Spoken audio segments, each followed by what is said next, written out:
Bueno, acá tenemos la unidad número 3, que es la América colonial, y vamos a empezar con los virreinatos. Tengamos en cuenta que teníamos un periodo histórico donde la corona de Castilla y la corona de Aragón se habían unido, pero no se habían fusionado. ¿Sí? Teníamos dos coronas distintas, pero unidas a la vez. Cristóbal Colón lleva su proyecto de circunnavegar por, para llegar a las Indias, ¿sí? Se la presenta a Portugal y Portugal rechaza esta propuesta. Sin embargo, él vuelve a avanzar con esta propuesta hacia la corona de Castilla, aceptan la propuesta y emprende el proyecto de ir hacia las Indias. Avanza con los navíos como Santa María, la Niña y la Pinta. Van a tardar meses en llegar a tierra. Cuando divisan tierra piensan que eran las Indias, pero en realidad era el nuevo continente, que nuevo continente es para ellos, el nuevo mundo. De acá van a empezar muchos conflictos. Primero, bueno, van a surgir, después se van a dar cuenta que no era las Indias, que era América. Van a empezar los intercambios y el saqueo a América a partir de este momento. 1492 estamos hablando. Es un cambio en la historia universal bastante profundo acá, porque es otro contexto el que va a surgir a partir de acá, no solamente para la corona española ni para América, sino para todo el mundo. Con respecto a esto, la corona va a empezar a fundar o a establecerse en distintas ciudades, y en especial van a fundar desde ahí lo que van a ser los virreinatos. Pero ¿en dónde se van a ubicar principalmente? Teniendo en cuenta que tenemos Tenochtitlán, en lo que es actualmente el Valle de México. Hernán Cortés va a avanzar y va a luchar y va a vencer a los pueblos aztecas y va a quedarse en el Valle de México para crear ahí el Virreinato de Nueva España. ¿Sí? Se va a crear ahí el Virreinato de Nueva España en lo que era Tenochtitlán, que pasa a ser ahora el que es el Valle de México actual. Luego, en el sur, teníamos los conflictos con el Imperio Inca, que va a haber un acto de corrupción o de traición hacia el Inca. Lo van a tomar prisionero, van a usurpar su trono y lo van a terminar asesinando, que es asesina a Atahualpa, y Pizarro termina venciendo en este momento de alguna manera y sacando las tierras al Imperio Inca. Este es el contexto que tenemos en este periodo, ¿sí? Tenemos el sometimiento de dos imperios, uno por Hernán Cortés en el Valle de México y el otro por Pizarro en el Imperio Inca en Lima, ¿sí? Estos seremos los dos momentos principales. Aquí van a establecerse lo que son los virreinatos. ¿Pero qué es un virreinato? Es la gobernación o es la institución que el gobierno, la corona española, pone bajo su nombre en las tierras americanas. ¿Para qué? Para gobernar y para evangelizar en su nombre. ¿Sí? Entonces va a crear instituciones que van a gobernar y administrar los territorios de la corona española en América. ¿Por qué vamos a tener un problema acá? Porque Portugal inicia un conflicto que solicita que se les reconozcan tierras de América en su corona. ¿Por qué? Porque España, al haber atravesado aguas portuguesas para llegar hasta América, Portugal reclama ese derecho que le es propio, ¿no? Entonces, ante este conflicto de que Portugal quería sus tierras y la corona española decía que no, y Portugal decía que habían pasado por los mares portugueses para ir hacia allá, entonces ellos le quieren cobrar parte de su tierra para que puedan liberarse del conflicto. La cosa es que se van y quien tomaba las decisiones en conflictos con la corona termina siendo el supremo, que es el Papa en este momento. Entonces, como ambos respondían a la corona, a la religión católica, la autoridad máxima era el Papa. Entonces el Papa decide mediar este conflicto y se firma el Tratado de Tordesillas. El Tratado de Tordesillas era hacer una línea que pase por la parte de América del Sur, y ese va a ser el territorio que les correspondería a Portugal, que actualmente es lo que conocemos por Brasil. Un poquito menor el territorio, pero como va a ir avanzando la corona portuguesa, es lo que actualmente conocemos como Brasil. Mientras que lo que resta del territorio va a formar parte de la corona española. Durante el siglo XV, España organizó administrativamente los terrenos conquistados en 2 virreinatos. ¿Cuáles son estos 2 virreinatos? El virreinato de Nueva España, ¿sí? Como pueden ver en el mapa ahí, con la capital en México, que incluía toda la región de América del Norte, ¿sí? Va a llegar hasta Alaska, el virreinato de Nueva España, que va a ser colonizada por los españoles. Y América Central, a excepción de Panamá, tenemos que llega desde lo que es Alaska, llegaba de lo que es Alaska hasta América Central, menos lo que es Panamá. Luego tenemos otro virreinato, que es el virreinato del Perú, que es el que está más abajo, si pueden ver, con la capital en Lima. Este va a incluir acá a Panamá, a Colombia, a Ecuador, a Bolivia, Paraguay, el norte de Chile y Argentina. ¿Sí? En este periodo se van a designar gobernadores también para las provincias cabeceras de cada virreinato, ¿sí? Por ejemplo, en Venezuela, en Chile, en Buenos Aires o en Asunción. Y capitanías generales, ¿sí? Que son otras de las instituciones de este momento. Por ejemplo, en Guatemala, en Cuba y en Santiago de Chile. Si ven en el mapa del virreinato del Perú y ven la parte marrón que dice Capitanía Chilena y hay un puntito que dice San Juan, van a ver que en ese momento lo que es la región de Cuyo pertenecía a la Capitanía Chilena. Entonces tenemos como instituciones en este momento tenemos a lo que son las gobernaciones, los virreinatos y las capitanías, ¿sí? Que las capitanías y las instituciones comúnmente en cada ciudad principal existían los cabildos, que eran como el orden era la administración municipal del territorio, ¿sí? Ya más tarde, en el siglo XVIII, ¿sí? Se va a dividir estos virreinatos y en el virreinato del Perú. Y van a crear 2 virreinatos nuevos, que uno es el virreinato de Nueva Granada, ¿sí? Que va a tener la sede en Colombia, y el otro va a ser el virreinato del Río de la Plata, que se va a crear en 1776 y va a tener su capitanía general, ¿sí? Bueno, a ver acá, en el virreinato del Río de la Plata, que es en el que vamos, el virreinato del Río de la Plata va a estar integrado por Argentina, por Bolivia, por Paraguay y por Uruguay, que son los países actuales, ¿no? Estos son los que van a integrar lo que son el virreinato del Río de la Plata. Por otro lado, el virreinato de Nueva Granada va a estar Panamá, Ecuador, Colombia y Venezuela. Acá es importante que remarquemos estos 2 virreinatos porque va a empezar de acá un nuevo proyecto que van a ser el personaje principal de San Martín y Bolívar.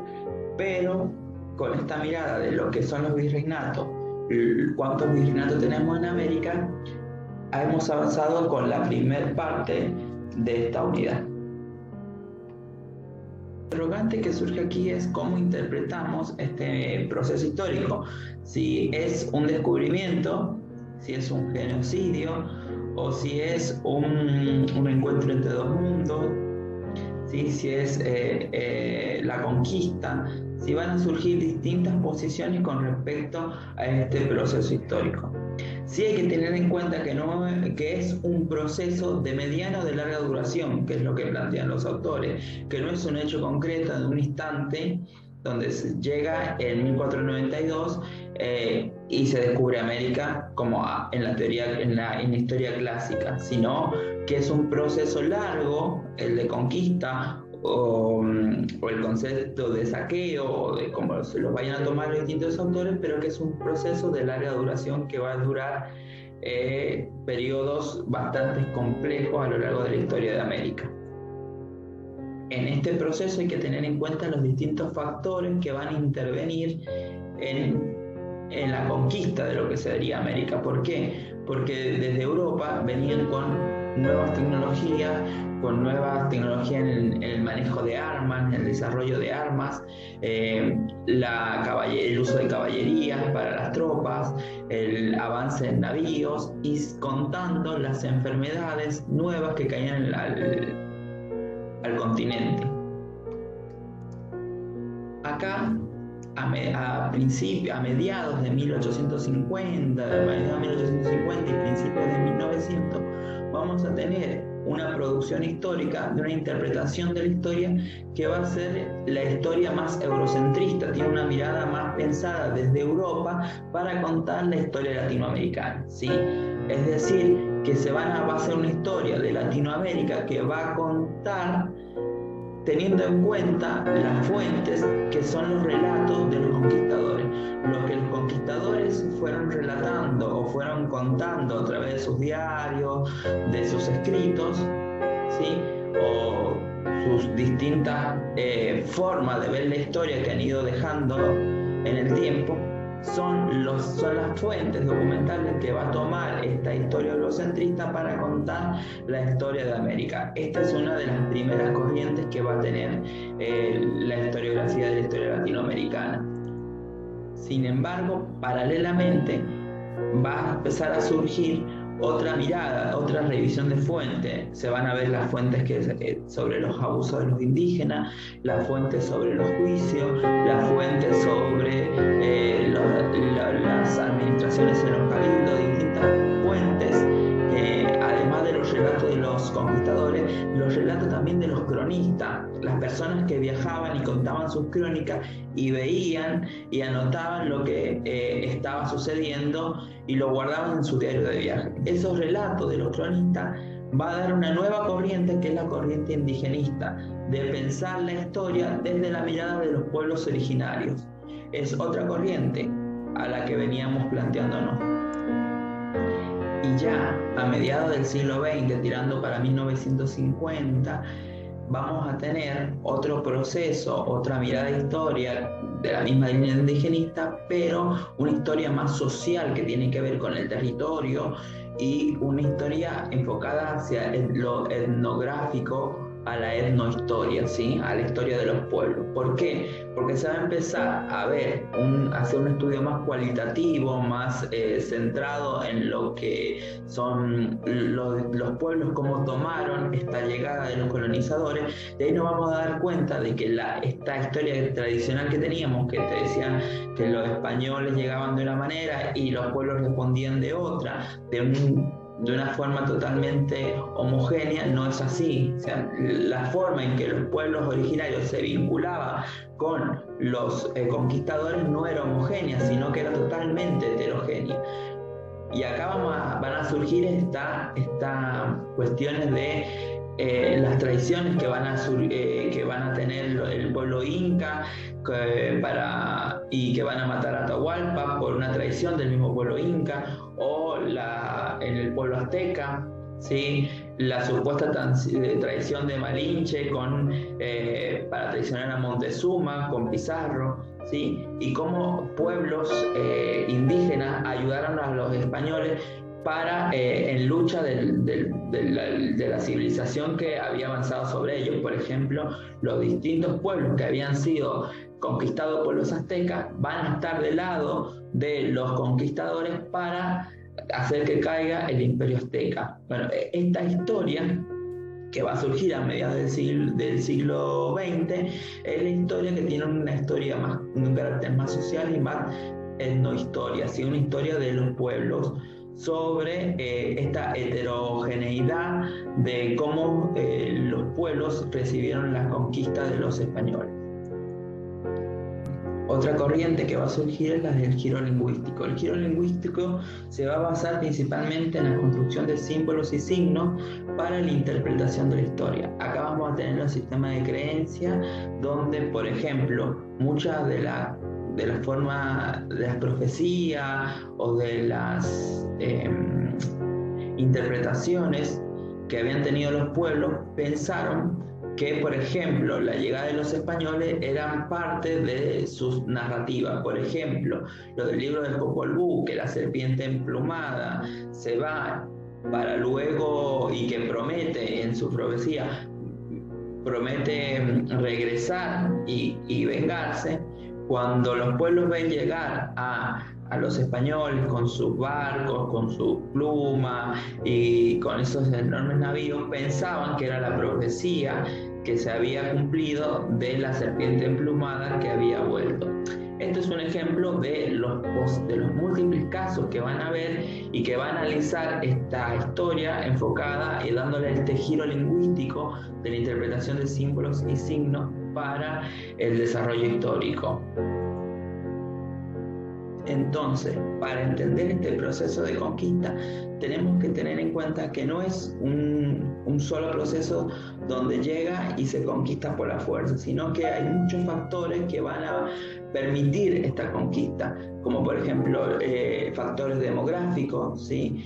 Factores que tienen que ver con la enfermedad, que hace que las personas vayan muriendo a causa de las enfermedades que van llegando. Factores que tienen que ver con la sobreexplotación, se lo llevaban a los indígenas a las minas, se los utilizaban para trabajo forzoso, se los maltrataban, terminaban muriendo, ¿sí? Factores que tienen que ver con la mala alimentación. Al tener un nuevo formato de esclavitud prácticamente, la alimentación ya no era la misma, el sistema, cómo se regían ellos. Entonces, todos estos factores multicausales van a permitir que este proceso de colonización se vaya dando. Bueno, en esta parte, como habíamos dicho anteriormente, van a haber distintas interpretaciones con respecto a la forma de ver la conquista de América. Acá en esta unidad hemos elegido 4 interpretaciones que vamos a ir desarrollando punto por punto. La primera es de Dussel, ¿sí? De Enrique Dussel, que es la interpretación dialéctica cristiana. ¿En qué se basa él? Enfocándose en la mirada del cristianismo con respecto a la conquista. Él dice que el cristianismo como religión es quien incentiva o justifica la conquista a través del nombre de Dios. Él se enfoca en esta mirada que tiene la iglesia en adquirir riqueza. La iglesia, al justificar la dominación y al haber apoyado tanto a la corona portuguesa como a la corona castellana en la invasión, ¿sí? La iglesia se llevó porciones de tierra, riquezas, obras de arte, mano de obra, fue enriqueciéndose a través de las donaciones, de herencia y distintas cuestiones materiales que han ido enriqueciendo el caudal adquisitivo, el capital de la Iglesia Católica. Dussel guarda en su tesis acá, dice que la iglesia no hace un descubrimiento, sino que la toma como una invasión a América, teniendo en cuenta en otras teorías que América no es descubierta por los españoles, sino que ya había tenido distintas inmigraciones, como vimos en las primeras unidades, de distintos pueblos, que este llamado descubrimiento o conquista no es un descubrimiento ni una conquista, porque ya habían llegado otros pueblos anteriormente. Sin embargo, lo considera como una invasión y un saqueo al continente americano por parte de la Iglesia Católica. Esta es la interpretación de Dussel. La segunda que tomamos es la de Eduardo Galeano, que plantea una mirada marxista sobre esta interpretación. ¿Sí? Él mira con una cuestión de saqueo, ¿sí? Una cuestión de una misión que buscaba enriquecerse a través del saqueo, el robo, buscando oro, plata, bienes materiales. Y la corona lo que buscaba en sí era una misión de enriquecimiento por medio de las colonias en América, diciendo que esta misión era una asociación entre la corona y entre la iglesia. Era una asociación que lo que buscaba era sumar capital a través de evangelizaciones que eran evangelizaciones que estaban acompañadas a través del látigo, del castigo corporal hacia los pueblos indígenas no cristianos. Tengamos en cuenta que se lleva a evangelizar a pueblos a través de la Biblia cuando estos pueblos no hablaban latín y se habían sacado normativas obligando a los pueblos indígenas a hablar en la lengua oficial y a leer la Biblia cuando no sabían ni siquiera hablar latín.